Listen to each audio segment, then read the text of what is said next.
My name is Rachel Carter. For the past 12 years, my identity has been woven into the life of another, like a single thread in a larger tapestry. I work in project management for a sustainable energy firm in Portland, a job that suits my nature. I am a planner, an organizer, a person who finds a quiet satisfaction in bringing order to chaos. I believe in schedules, in clear communication, in the steady, incremental progress that leads to a finished, functional whole. My life, until recently, felt much the same, a well-designed project, moving along a predictable and comforting timeline. I had a husband, Brian, a house with a garden I adored, and a future I thought was already drafted, just waiting to be lived. The moment the lie left my lips, it felt less like a decision and more like an instinct, a desperate survival mechanism I didn't know I possessed. I had just come home from the most significant day of my professional career, a promotion letter tucked safely in my purse. But as I stood on our front porch, looking at the familiar red door Brian and I had painted together one sunny Saturday years ago, a cold dread coiled in my stomach. I couldn't tell him the truth. Not yet. The distance between us had grown into a silent, chilly expanse in recent months, and I was afraid of what my success might do to the fragile peace we still maintained. So I walked inside, took a deep breath, and told him I'd been fired. He didn't even flinch. He was on the sofa, laptop balanced on his knees, the bluish light illuminating the hard set of his jaw. He looked up, his eyes void of the sympathy or concern I had foolishly, naively hoped for. There was only a flash of something sharp and cold, irritation. "Of course you got fired," he snapped, slamming the laptop shut with a sound that echoed the slamming of a door in my heart. "You've always acted like you know better than everyone. Maybe now you'll learn something." I stood there, frozen in the entryway, my work clothes suddenly feeling like a costume. I was clutching the straps of my purse so tightly my knuckles were white, as if the soft leather was the only thing holding me upright. In the dozen scenarios I had rehearsed in my head on the drive home, this was not one of them. I had imagined him pulling me into his arms, his voice a low rumble against my hair, telling me we would figure it out, that we were a team. But the man in front of me wasn't on my team. He was on the opposing side, and I had just handed him a victory. "Do you even understand the position you've put me in?" he demanded, rising from the couch to pace the living room floor, his movements agitated, furious. "How do you think we're going to pay the mortgage now? The bills?" He gestured wildly around the room, at the life I had helped build, as if it were all solely his burden. Not once did he ask how I was. Not once did he ask what happened. I said nothing. A strange paralysis had taken hold of my throat, a physical manifestation of the emotional shock. It felt as if my body understood, on a primal level, that silence was my only shield. And perhaps it was a blessing, that forced muteness. Because if I had blurted out the truth in that moment, that I'd been promoted to a senior director position, that my new salary would eclipse his, that I had succeeded beyond what he thought I was capable of, I would have missed what was truly happening. I would have missed the opportunity to see the deep, foundational cracks in our life that were finally breaking through the surface.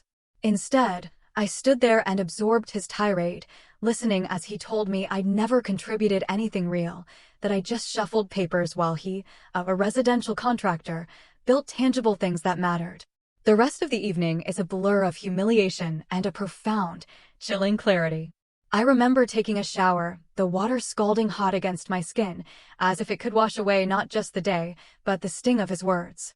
He slept on the couch that night, a silent, damning judgment. I lay awake in our bed, the space beside me feeling vast and cold, staring at the familiar shadows on the ceiling. And I started to see them, the signs. The little red flags I had painted beige, explaining them away as stress or fatigue. The late nights at the office he claimed were due to project deadlines. The secretive way he angled his phone away from me. The gradual erosion of our shared rituals, the easy intimacy replaced by a polite, formal distance. This wasn't just about my lie. The lie had simply been a key, turning the lock on a door I had been too afraid to open. Something else was wrong. Something much darker. And as the first light of dawn began to creep into the room, a new feeling began to stir within me, overriding the hurt and the shame. It was a cold, quiet resolve. The instinct to survive. The need to know the truth before that truth, whatever it was, had a chance to destroy me completely. Looking back, the signs had been there for a long time, scattered like fallen leaves I had neglected to rake away. They weren't dramatic betrayals, not at first, just a slow, quiet unraveling. There was the way Brian started calling his work a vocation and mine a job, a subtle but constant reframing of our respective worth. There was the way our shared savings account, which we'd used for house projects, had become a source of tension, with his withdrawals often unexplained. And his phone, once a benign object left on the kitchen counter, had become an extension of his hand, always locked, always face down, a small black fortress guarding his secrets. I had rationalized it all. His construction firm, Carter & Sons, a name that always felt like a sad irony, as his father had passed years ago and we had no children, had taken on a difficult custom home build in the West Hills. The client was demanding, the budget was tight. I told myself his distraction was professional, not personal. It was easier to believe in the stress of his work than in the failure of our love. But there was a moment, a single, sharp shard of a memory from 2 months prior, that had lodged itself in my heart and refused to dissolve. It was a Friday afternoon, and my team had just successfully launched a new community solar initiative. Buoyed by the success, I left work early, stopping at our favorite bakery to pick up a slice of the lemon olive oil cake he loved. I wanted to surprise him, to create a small pocket of the us we used to be. I let myself into the house quietly, the scent of lavender from the front garden following me in. I expected to find him in his home office, hunched over blueprints. Instead, I heard his voice, a low murmur coming from our bedroom down the hall. He was on the phone. His tone was serious, confidential, a voice I rarely heard. "No, she doesn't suspect anything yet," he said. A pause followed, long and heavy. I stood frozen in the hallway, my hand still on the doorknob, the cake box suddenly feeling like a lead weight. "We just need a little more time." And then he laughed. It wasn't the warm, rumbling laugh that used to make my own lips curve in response. This was a different sound, clipped, strategic, and utterly devoid of joy. My breath caught in my chest. She. He was talking about me. I was the she who didn't suspect. I couldn't hear the other side of the conversation, but the weight of it pressed down on me, suffocating. I should have walked in right then, confronted him, demanded to know who was on the line and what they needed more time for. But I didn't. A cowardice I now despise kept my feet rooted to the floor. When he emerged from the bedroom a moment later, his face was a mask of placid normality. He saw me, smiled, and kissed my cheek. "Hey, you're home early." The casual affection was so jarring, so dissonant with what I had just heard, that it made me feel dizzy. I smiled back, a brittle, fragile thing, and went into the kitchen to make tea. But that evening, as we ate our dinner in near silence, I felt a quiet fracture inside me. It was an invisible hairline crack, but I knew it was spreading, threatening the entire structure of the life I had so carefully built. From that day forward, I became an observer in my own home. I started noticing the small inconsistencies, the way his stories about his workday didn't quite add up, the fleeting expressions of guilt or irritation that would cross his face when he thought I wasn't looking. My gut, which I had silenced for so long, was now screaming. I was living a strange, silent grief, mourning a marriage that was still technically intact. I kept telling myself to wait, to gather more evidence, to be absolutely sure before I detonated our lives.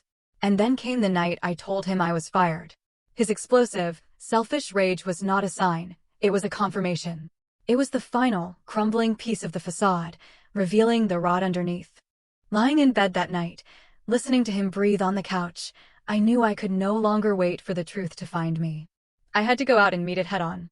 It was just after 2 in the afternoon the next day. I had called in sick to work, telling my new supervisor I had a sudden migraine. In reality, I was sitting at our dining room table, a cup of cold tea beside me, trying to formulate a plan. Brian thought I was at home, wallowing in the despair of my unemployment, too fragile to even look for a new job.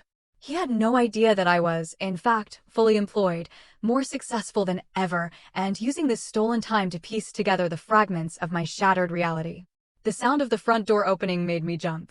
I wasn't expecting him home in the middle of the day. My heart hammered against my ribs as I heard not one, but 2 sets of footsteps in the entryway. The second voice was sharp, familiar, and unwelcome. It was Linda, my mother-in-law. I slipped from my chair and moved silently to the doorway of the dining room, positioning myself just out of sight, in the shadow of a large ficus tree. I knew I shouldn't listen. It was a violation of privacy, a line I had never crossed. But my own privacy had already been violated in ways I was only just beginning to understand. So Linda's voice, crisp and imperious, cut through the quiet of the house. "A surprise visit. Is everything on track?" It's all going exactly as planned, Brian replied, and the smug satisfaction in his tone made my stomach clench. She told me she was fired yesterday. Completely fell apart. Just like you said she would. A wave of nausea washed over me. I pressed my hand to my mouth to stifle a gasp. Just like you said she would. This was premeditated. They had discussed this, anticipated my devastation. Finally, Linda said with a sigh of deep contentment. She won't have a choice now. With no income of her own, she'll have to agree to our terms. My knees felt weak. I leaned against the cool plaster of the wall for support, my mind struggling to process the words. Terms? What terms? She's completely dependent on me now, Brian continued, his voice laced with a disturbing pride. Selling the house is just a matter of time. The house. My breath hitched. This house was more than just a structure of wood and nails. It was my sanctuary, the place where I had planted roots, both literally in the garden and figuratively in my life. It had been Brian's father's house, left to him in the will, but I had poured my own soul, and a significant portion of my salary, into making it a home. Linda let out a short, triumphant laugh. I told you that girl was never the right fit. Too independent for her own good. You really think she'd still be with you if it wasn't for this house? The cruelty of her words was like a physical blow. To them, I was a gold digger, a tenant who had overstayed her welcome. Don't start, Mom, Brian mumbled, a hint of weariness in his voice. And what about Claire? Linda pressed, her voice lowering conspiratorially. When are you going to tell Rachel it's time to go? Claire. The name struck me like a stone. Claire Jennings. I remembered her, a quiet, ethereal woman who had been dating Brian's older brother, Mark, before he died in a tragic car accident 3 years ago. She had been devastated at the funeral, a fragile ghost in a black dress, and then she had simply disappeared from our lives. Or so I thought. She's ready, Brian said, and his voice softened in a way it hadn't for me in years. The baby is doing well. Claire says he's getting so big. Looks just like Mark. My world tilted on its axis. A baby. Claire had a baby. Mark's baby. I'll adopt him as soon as the divorce is finalized, Brian stated, as if discussing a line item on a budget. He'll be my son. We'll be a family. I couldn't breathe. My lungs felt like they were encased in cement. They were building a new life, a whole new family, on the ashes of mine. Linda was purring now, her voice thick with approval. Oh, just think how relieved Claire will be. She's been so patient, waiting for you to handle this. My vision blurred. This wasn't just an affair. This was a long con, a strategic, cold-blooded replacement. My husband wasn't just cheating on me, he was plotting my complete and total erasure. And his mother was his co-conspirator. I always knew Claire was the one for our family, Linda said, her voice dripping with a sickly sweetness she never used with me. It was just a terrible shame you met that one first. That one. I was an obstacle, a temporary inconvenience, a nameless, faceless problem to be solved. I bit down on my knuckle, the sharp pain a welcome distraction from the agony in my chest. I needed to hear it all. I needed to know the full depth of their betrayal. Let's not get ahead of ourselves, Brian said. We still have to get Rachel to sign the papers without a fight. She won't fight, Linda said with chilling confidence. Not if you do it right. Remind her she has nothing. No job, no savings to speak of. She's practical. She'll take a small payout and leave quietly. I clenched my fists, my nails digging into my palms. They saw me as weak, as broken, as powerless. The irony was so bitter it tasted like acid. And if she does fight? Linda's voice sharpened again. What if she gets a lawyer? Brian's reply was low and steady, and it was the most terrifying thing I had ever heard. Then we hit her with the infidelity angle. I nearly choked. What infidelity? Linda asked, confused. It doesn't matter if it's real, Brian said, his voice flat and detached. I have photos from that work conference she went to in Seattle a couple of years ago. Just her and some male colleagues at a dinner, but it's enough to create a narrative. To plant a seed of doubt. He paused. If that's not enough, I'll say I found evidence she was leaking proprietary information from her company. She brought her work laptop home all the time. It would be my word against hers. And right now, she's an unemployed woman with a grudge. Who do you think a judge would believe? My knees finally gave out. I sank to the floor, my back sliding down the wall, the ficus leaves brushing against my hair. The man I had married, the man who had vowed to love and protect me, was willing to destroy my reputation, to ruin my career, to perjure himself in a court of law, all to get rid of me so he could install another woman in my place. You are a clever boy, Brian, Linda cooed. Just like your father. The praise hung in the air, grotesque and obscene. They continued to talk, discussing the timing, the baby, the future. A future that was a perfect, idyllic picture with one glaring omission: me. "I'll tell her tonight," Brian said finally, his voice full of a false, weary resolve. "Her confidence is shot after losing her job.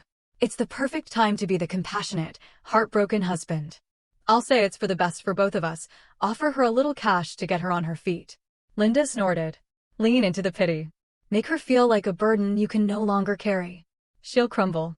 Women like her always do." I closed my eyes, a single, hot tear escaping and tracing a path down my cheek. But behind my closed lids, a strange, cold fire was beginning to burn. They thought I was weak. They thought I would crumble. They had no idea that I was holding the one card that would unravel their entire, monstrous plan. They had no idea I hadn't been fired. I had been promoted. And their war, the one they thought they had already won, had not even begun. I remained on the floor long after the front door closed behind Linda. I listened to the sounds of Brian moving around the house, the clink of a glass, the low drone of the television, sounds that were once the comforting soundtrack of my life, now rendered sinister. My body was numb, a vessel of shock and ice, but my mind was whirring, processing, shifting from grief to strategy. This was no longer a marriage to be mourned, it was a battle to be fought. That evening, I was a ghost in my own home. I moved through the rooms in silence, my face a carefully composed mask of weary sadness. Brian, for his part, played the role of the concerned but distant husband, occasionally glancing at me with a look of feigned sympathy. He had no idea that behind my downcast eyes, I was meticulously planning my first move. I feigned sleep early, lying perfectly still in our bed, my back to the empty space beside me. He took the couch again, a gesture he believed was one of consideration, but I knew it was one of cowardice. I listened to the rhythm of his breathing as he slept, the sound of my enemy at rest, and I laid the groundwork for my own quiet rebellion. Before the sun rose, I was out of the house. I didn't go to the office. Instead, I drove to the self-storage unit we rented, a small, grim place that held the overflow of our lives. In a dusty corner, stacked in plastic bins, were years of old documents, tax returns, mortgage statements, appliance warranties, and, most importantly, receipts. I began to dig, my hands covered in dust, my purpose clear and sharp. I was looking for proof. Proof of my own history in that house. I found the receipt for the $1,000 deposit on the custom cherry wood cabinets in the kitchen, paid for with a check from my personal account. I found the invoice for the master bathroom renovation, the slate tiles, the soaking tub, all funded by my year-end bonus.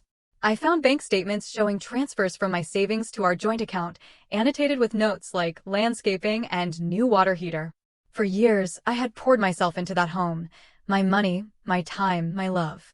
It was not just his inheritance, it was our life's work. And I was going to prove it. I packed everything into a sturdy archive box, my movements precise and methodical.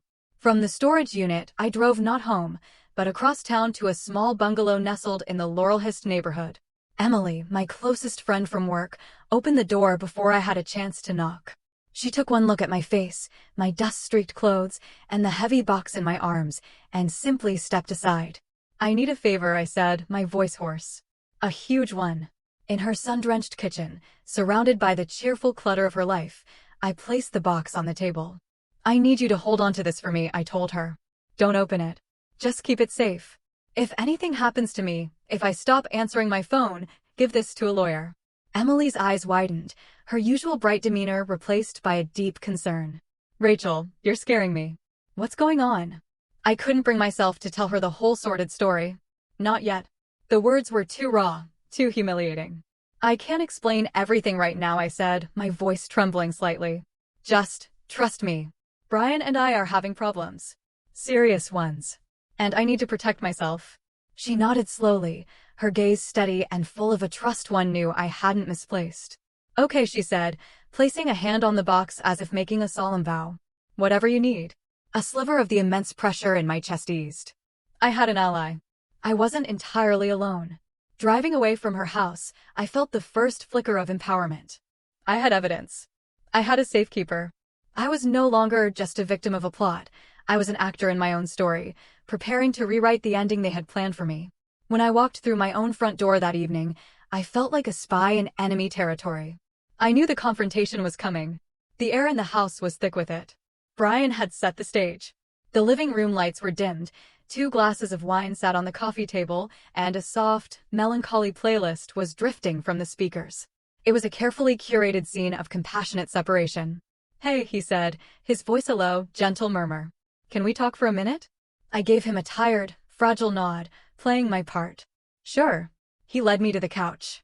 I sat on the edge of the cushion, my hands clasped in my lap, the picture of a broken woman. He took the armchair opposite me, leaning forward with a look of profound, theatrical sorrow. "Rachel," he began, his voice dripping with faux regret. "I've been doing a lot of thinking about us. And I think we've grown apart."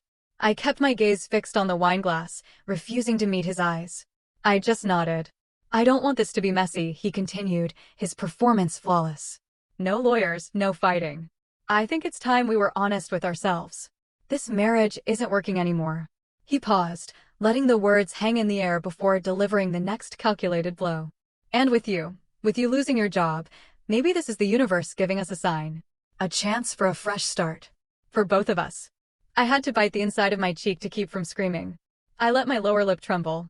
Are you saying you want a divorce?" He nodded slowly, reaching for his wine as if he needed fortification for this difficult task. "Yes, but I want it to be amicable. I care about you, Rachel. I always will. I want to help you get back on your feet." He was so convincing. If I hadn't been hiding behind that ficus tree, I might have even believed him. "The house is legally mine, you know that," he said, his tone softening into one of magnanimous generosity. "It was my father's. But I want to be fair. I'll give you a settlement. Enough to cover a deposit and a few months' rent on a new place." I finally looked up at him, my eyes wide and shimmering with unshed tears. "How much?" He named a number. It was an insult. It was a pittance, less than a tenth of what I had personally invested in the renovations alone. But I didn't argue. I didn't gasp. I let a single tear roll down my cheek, a masterpiece of controlled emotion. "Okay," I whispered, my voice breaking on cue. I'll think about it." He visibly relaxed, a wave of relief washing over his face. He had done it. The difficult conversation was over. He had won. He leaned back in his chair, a subtle, triumphant smile playing on his lips. He had no idea that I wasn't thinking about his offer. I was thinking about the name of the top divorce attorney in Portland, a woman a colleague had once called a velvet-gloved shark. He didn't want lawyers. But he was about to meet the very best one. I left before he woke up the next morning. No note. No theatrical, tear-stained goodbye. Just an empty space in the bed and a cold cup of coffee left on the counter. Let him wonder. Let him think I was out pounding the pavement, desperately searching for a job. The offices of Monica Bell, attorney at law, were in a beautifully restored historical building downtown. The air inside smelled of old books, lemon polish, and a faint, intimidating scent of success. I sat in the waiting room, my hands clutching the handle of my briefcase, my heart a frantic drum against my ribs. When Monica called my name, I stood on shaky legs. She was a tall, elegant woman in her 50s, with sharp, intelligent eyes that seemed to see right through me. In her office, surrounded by shelves of leather-bound legal texts, I laid out my case. I didn't give her the whole, messy emotional story of Claire and the baby. I gave her the facts. 12 years of marriage. A house inherited by my husband, but substantially improved and maintained with my own funds. A sudden, unexpected request for a quiet divorce, coupled with a lowball settlement offer. She listened intently, her pen flying across a yellow legal pad, her expression unreadable. "You have proof of these financial contributions?" she asked when I finished, her voice calm and precise. "I have everything," I said, opening my briefcase and pulling out a neatly organized binder filled with copies of the receipts, invoices, and bank statements I had rescued from storage. Every receipt, every check, every transfer. She took the binder and began to flip through the pages, her eyes scanning the documents with an expert's speed. A long silence filled the room. Finally, she closed the binder and looked at me, a flicker of something new in her eyes, not pity, but respect. "Mrs. Carter," she said, leaning back in her chair. "You don't just have a case. You have a fortress. But I need you to understand. If we proceed, it will not be quiet. He will fight, and he will fight dirty." I looked her straight in the eye, my own voice steady and clear for the first time in days. "I know," I said. "I'm counting on it." A slow, small smile touched Monica's lips. "Good," she said. Then let's get to work. I walked out of that building and into the bright Portland sunlight feeling taller, stronger. The heavy cloak of victimhood had been shed. I had an advocate. I had a plan. I was no longer a woman being erased. I was a woman taking back control. I went directly to my office. I walked through the glass doors, greeted my team with a confident smile, and sat down at my new desk in my new corner office. Brian thought I was broken and unemployed. The reality was, I was more powerful than I had ever been. My phone buzzed around noon. A text from Brian. Hope the job hunt is going okay. Let me know when you're ready to discuss the next steps. I almost laughed out loud. Next steps. He had no idea I had already taken a giant leap ahead of him. I typed back a simple, non-committal reply, will do. That afternoon, I led a department meeting, finalized a quarterly budget, and signed off on 2 new projects. I was focused, efficient, and in my element. As I left the office at dusk, the city lights twinkling to life around me, I felt a profound shift within myself. The woman who had cried in the shower, who had trembled in silence while her life was being dismantled, was gone. In her place was someone new. Someone he would not recognize. Someone he had created with his own cruelty and deceit. He wanted me to disappear. Instead, I had become formidable. Brian was waiting for me when I got home. He was in the kitchen, a posture of forced casualness in the way he leaned against the counter. The air was thick with his impatience. He thought a day of job hunting rejection would have made me more pliable. Hey, he said.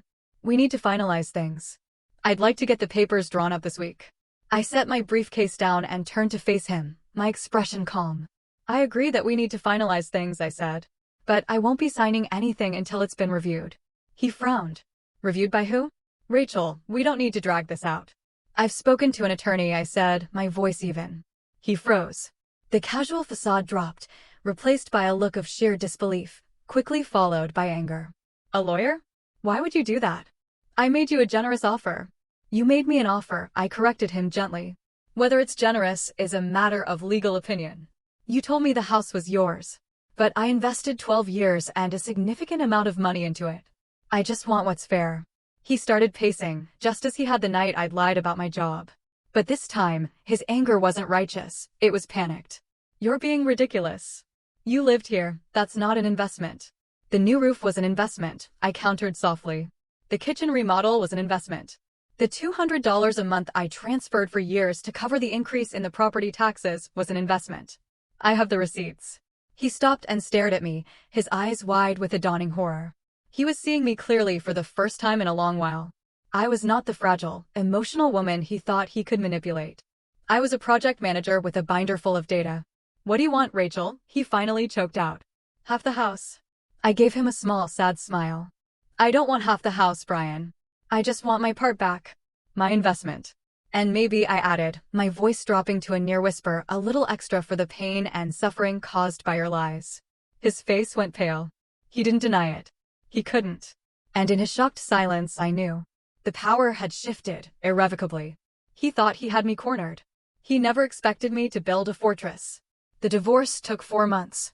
It was not amicable. Just as Monica predicted, Brian's legal team tried every dirty trick.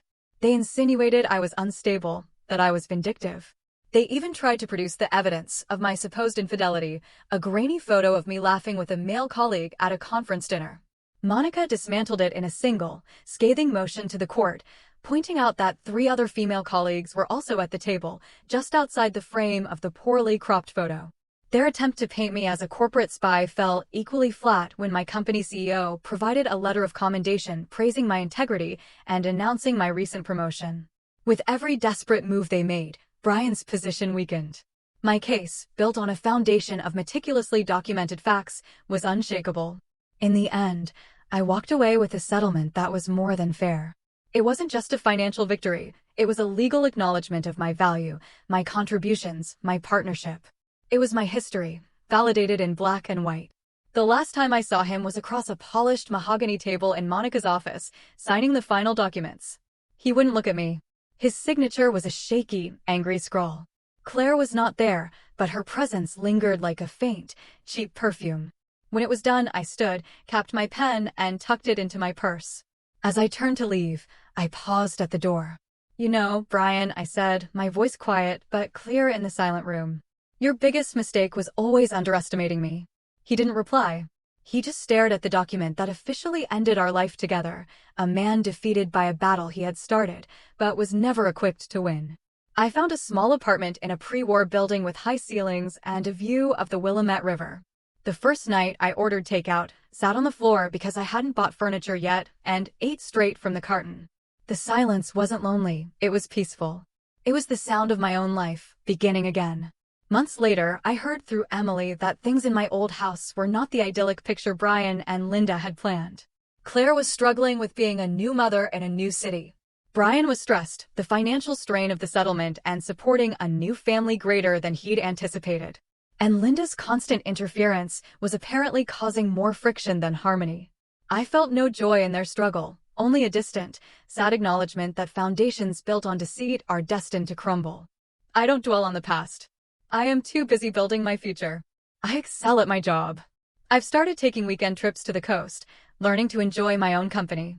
On Saturdays, instead of tending a garden that was never truly mine, I go to a boxing class at a gritty gym downtown. There is a fierce, satisfying joy in learning how to be strong, how to stand my ground, how to throw a punch. Some nights, I sit by my window and watch the river flow, a steady, constant movement toward the sea. I think about the woman I was, the one who made herself small to make a man feel big.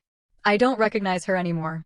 The life I have now is not the one I planned, but it is authentically, unequivocally mine. Being underestimated was the most painful experience of my life, but it was also a strange and terrible gift. It forced me to find a strength I never knew I had. They thought I would break. They never imagined I would become unbreakable.